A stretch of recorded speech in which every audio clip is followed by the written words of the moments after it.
अस्सलाम वालेकुम दोस्तों, उम्मीद है आप सब खैर खैरियत से होंगे। एक स्पोर्ट टीवी यूट्यूब चैनल पे आप सबको खुशामदीद। दोस्तों, कल रात खेले गए एशिया कप के फाइनल में पाकिस्तान को शिकस्त में जो परफॉर्मेंस थी वो कैसी रही वो तो यकीनन आप लोगों को पता होगा, क्योंकि आप लोगों ने भी कल ये फाइनल देखा है।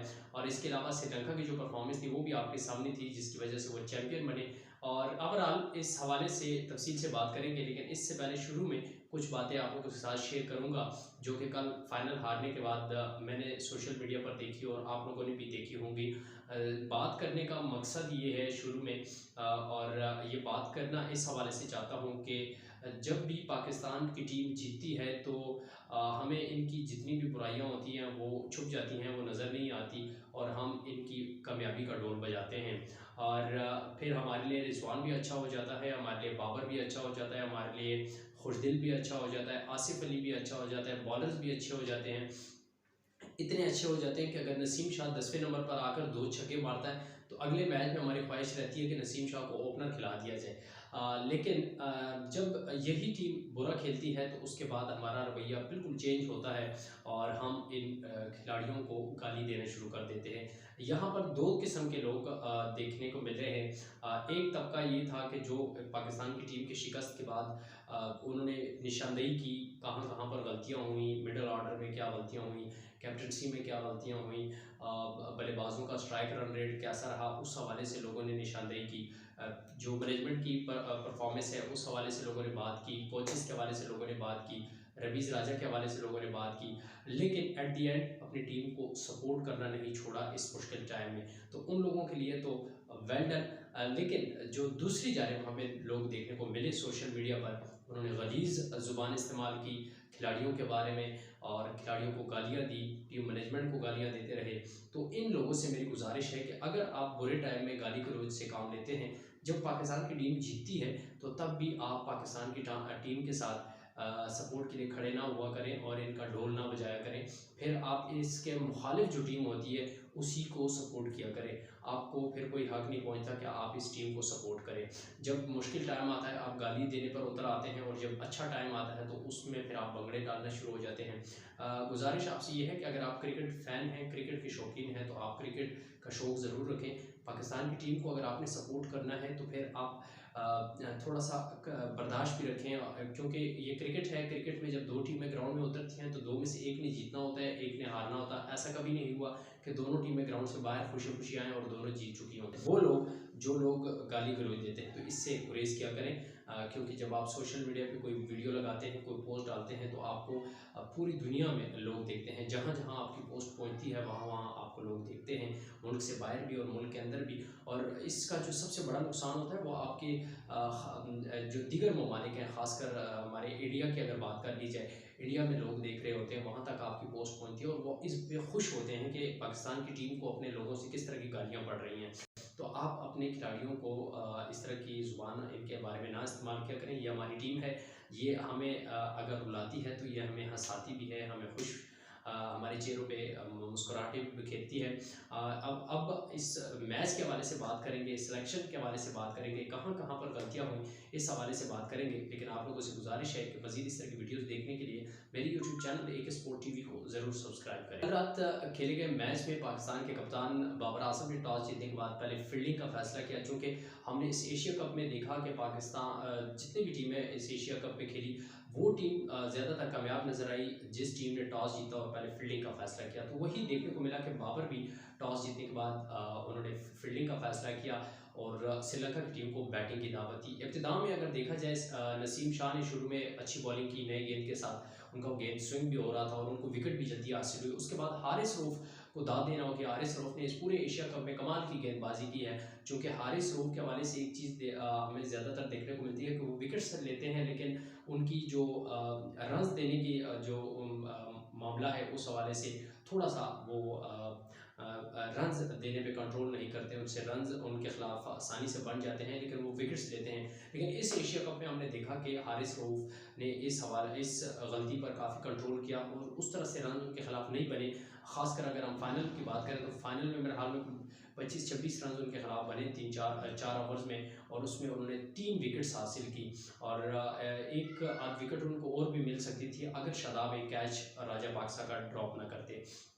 इसके अलावा नसीम शाह ने शुरू के 2 ओवर नए गेंद के साथ बड़े अच्छे किए। हसनैन जो हैं, हसनैन को 2-3 मौके मिले इस एशिया कप में।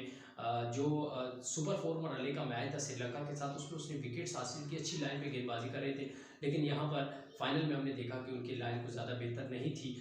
और हसनैन की पेस नो डाउट बहुत अच्छी है, अच्छी तेज़ रफ्तारी के साथ गेंदबाजी करते हैं। लेकिन अपनी एक लाइन पे भी अच्छी लाइन पे इन गेंदों को करना होगा, ताकि इसका फिर आपको फ़ायदा भी हो सके। लेकिन चूँकि तेज़ बॉलर की गेंद जितनी तेज़ होगी, अगर आप वो अच्छी लाइन पे नहीं करेंगे तो फिर हल्का सा बल्ला लगाने की ज़रूरत है और गेंद ज़्यादातर फिर बाउंड्री के बाहर ही रहती है। तो हसनैन को थोड़ा सा अपनी लाइन पे काम करना होगा। और इसके अलावा नसीम शाह को हमने देखा कि जो आखिरी ओवर्स थे उसमें उनके खिलाफ रन्स बने हैं, और उसमें मेरे ख्याल में एक आध कैच भी शायद उनके खिलाफ उनकी बॉलिंग पर ड्रॉप हुआ है।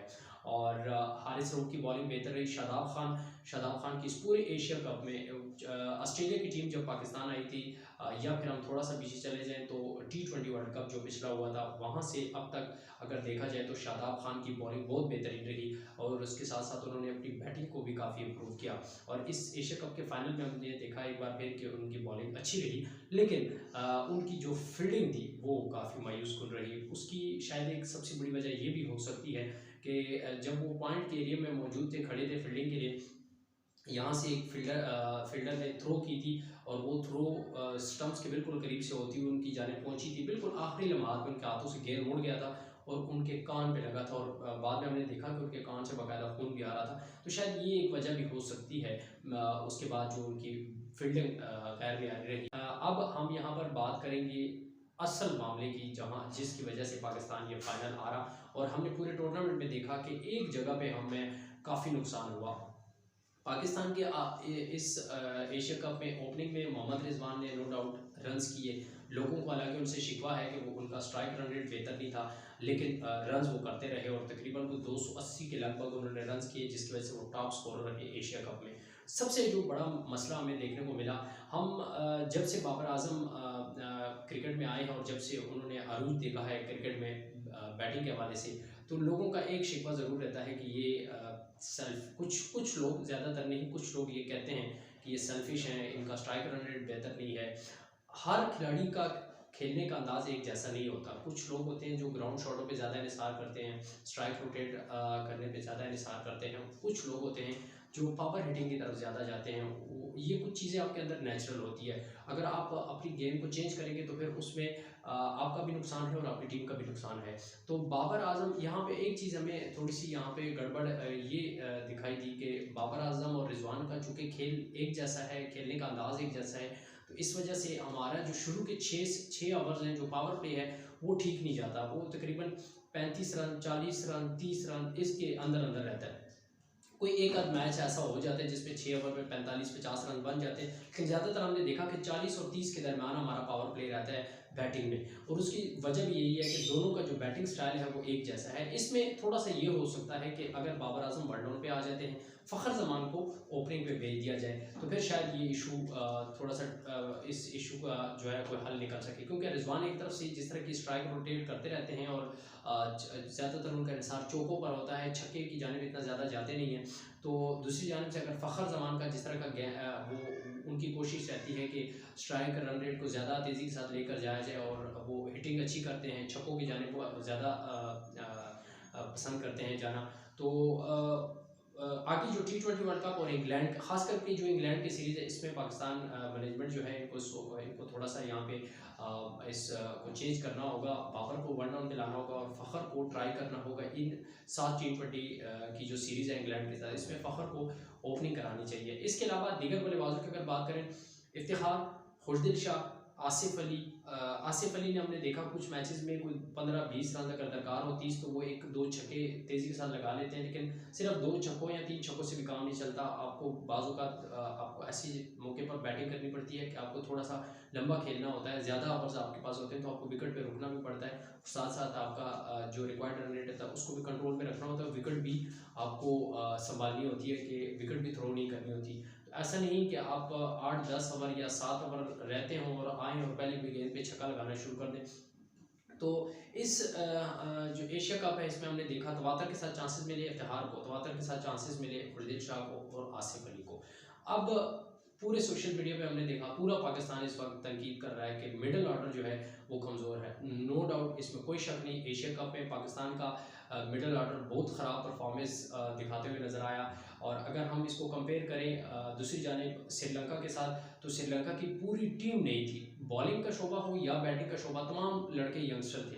लेकिन जिस तरह की उन्होंने परफॉर्मेंस दी, इंडिया को हराया, अफगानिस्तान को हराया, पाकिस्तान को 2 बार हराया और इस टाइटल को अपने नाम कर लिया। मुझे इसकी खुशी है। अगर पहले तो ख्वाहिश थी कि पाकिस्तान जीता, लेकिन अगर पाकिस्तान नहीं जीता तो श्रीलंका की जीतने पे भी खुशी है। उसकी वजह ये है कि हमारे और श्रीलंका के जो इस वक्त हालात चल रहे हैं मुल्कों में, तो तकरीबन सेम है। थोड़ा सा उनके हालात हमसे ज़्यादा ख़राब चल रहे हैं और हमारे उनसे कदरे बेहतर हैं, लेकिन मामला तकरीबन एक जैसा है।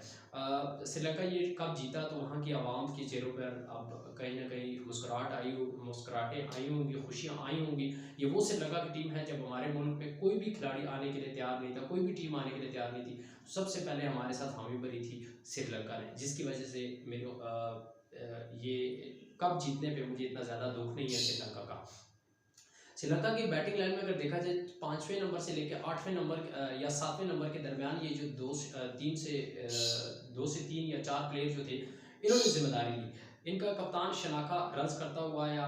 इसके अलावा राजा पाक्सा, उसने फाइनल में बड़ी शानदार बैटिंग की, पूरे टूर्नामेंट में उसने बैटिंग की। हसरंगा है, उसने रन्स किए जब उसके अलावा पुराना रत्ने हैं, उनको भी जब मौका मिला, जब ज़रूरत पड़ी तो उसने कहीं ना कहीं से रन करके दिए। उसके अलावा टॉप ऑर्डर में हमने देखा कि टॉप ऑर्डर में उनका टॉप ऑर्डर कभी चलता था कभी नहीं चलता था, लेकिन उसमें कुशाल मेंडिस की परफॉर्मेंस बहुत बेहतर रही और उसके साथ साथ निसांका की परफॉर्मेंस भी काफ़ी बेहतर रही। पाकिस्तान के खिलाफ उनके 5 खिलाड़ी आउट हुए, उसके बावजूद उन्होंने 171 बनाया। हमारे मेरे ख्याल में 100 के आसपास कोई 2 खिलाड़ी आउट थे, लेकिन उसके बावजूद भी हम आखिरी के 70 रन नहीं बना सके। उसकी वजह ये थी कि ऊपर के हमारे बाबर आजम इस एशिया कप में, थ्रू आउट एशिया कप में आउट ऑफ फॉर्म रहे, वो आउट हो गए। फ़खर आए, पहली गेंद पर आउट हुए।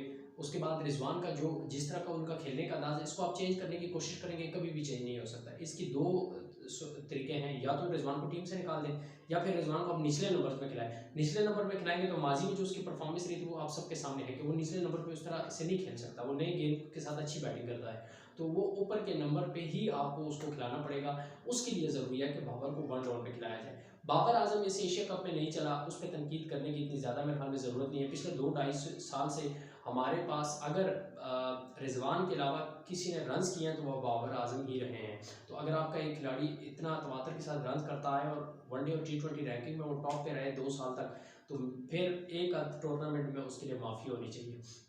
मिडल ऑर्डर में तब्दीलियों की ज़रूरत है।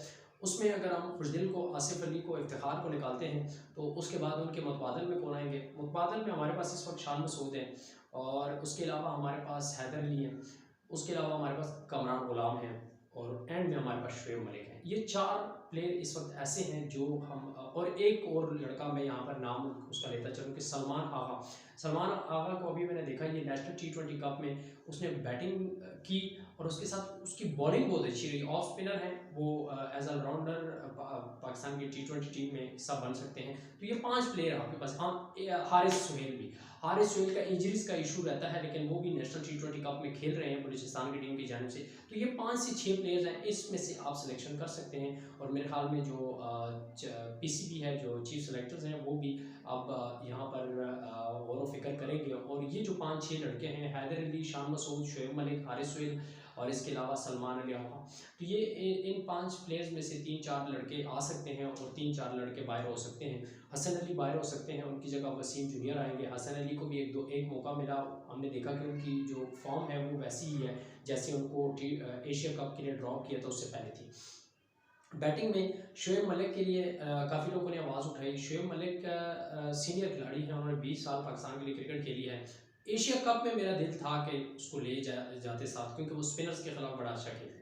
अगर आप उसको नहीं लेकर गए, अब टीम हार गई, अब अगर आप उसको कहेंगे कि इसको नहीं लेकर गए, टीम हार गया, अब इसको टीम में लाना है। अब ये भी आपको जहन में रखना होगा कि अगर आप ऑस्ट्रेलिया के लिए T20 वर्ल्ड कप में उसको सेलेक्ट करते हैं तो आपने शुएब मलिक की ऑस्ट्रेलिया की परफॉर्मेंस देखनी है, ऑस्ट्रेलिया का ट्रैक रिकॉर्ड देखना है कि ऑस्ट्रेलिया में शुएब मलिक का ट्रैक रिकॉर्ड कैसा है। शुएब मलिक को हम टीम में डालते हैं क्योंकि वो स्पिनर्स को अच्छा खेलता है। एशिया कप में उसकी ज़रूरत है, हमने उसको नहीं खिलाया।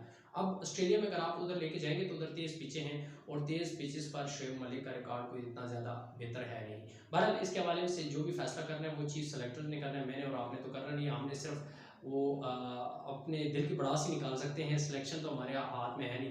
लेकिन हारिस सोहेल, हैदर अली को अब चांसेस मिलने चाहिए। जितने चांसेस इफ्तिखार को मिले हैं, जितने खुशदिल शाह को मिले हैं, जितने आसिफ अली को मिले, इतने चांसेस कम से कम अब हैदर अली को मिलने चाहिए। और हैदर अली को अब ये 7 T20 मैचेस हैं इंग्लैंड के खिलाफ, इसमें मौका मिलना चाहिए। उसके बाद ट्रायंगुलर सीरीज़ है न्यूजीलैंड में, वहाँ पर मौका मिलना चाहिए ताकि जब T20 वर्ल्ड कप आए और फिर हमें भी अंदाज़ा हो और मैनेजमेंट को भी अंदाज़ा हो कि हैदर की अब परफॉर्मेंस क्या रही 8-10 मैचेस में। ये 8-10 मैचेस उसको रेगुलर मिलने चाहिए, भले वो रन्स करे ना करे, लेकिन कम से कम उसको मौका मिलना चाहिए। शान मसूद को टीम में लाना चाहिए। शान मसूद ने डोमेस्टिक में परफॉर्म किया, ये नेशनल T20 चल रहा है उसमें परफॉर्म किया, PSL में उसने परफॉर्म किया, उसने काउंटी क्रिकेट में जाकर परफॉर्म किया, वहाँ पर T20 मैचेस खेले, वहाँ पर परफॉर्म किया।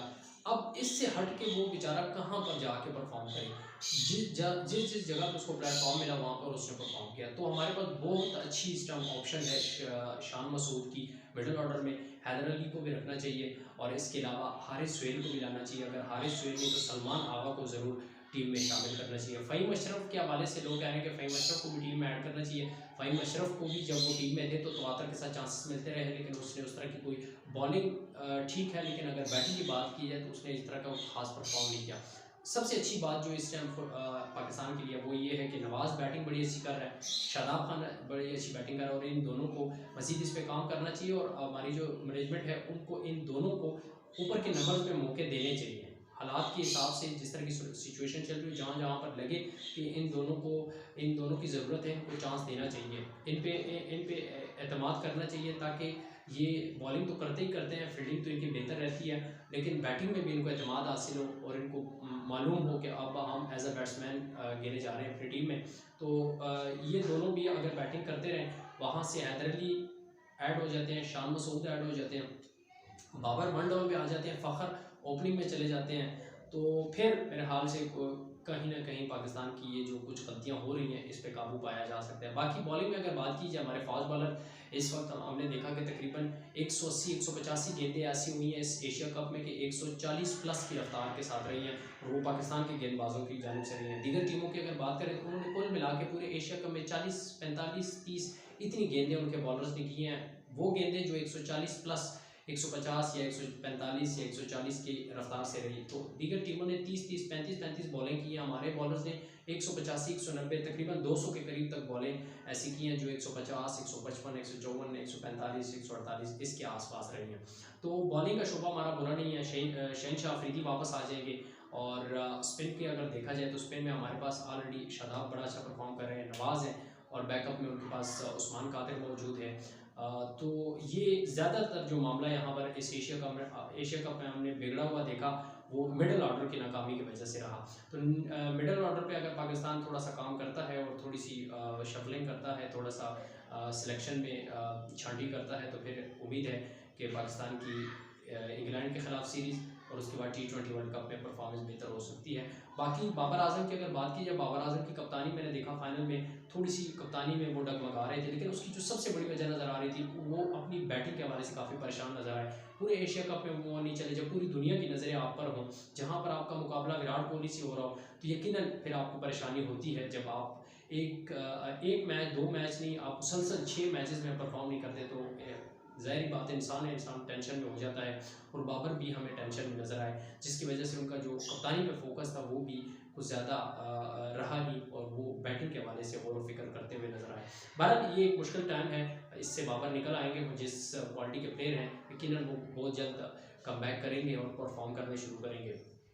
आप लोगों से गुजारिश है, वीडियो एंड करते हुए आप लोगों से एक बार फिर गुजारिश करूंगा, उन दोस्तों से जो जज्बाती हो जाते हैं, गाली गलौज देना शुरू हो जाते हैं, ऐसा मत किया करें। ये हमारी टीम है, इसी को हमने सपोर्ट करना है, इसी ने हमें जितवाना है और इसी टीम ने ही हारना है। हमने किसी और स टीम को सपोर्ट नहीं करना है। ये कोई लीग्स नहीं हो रही है, ये एक मुल्की सतह पे टूर्नामेंट्स होते हैं।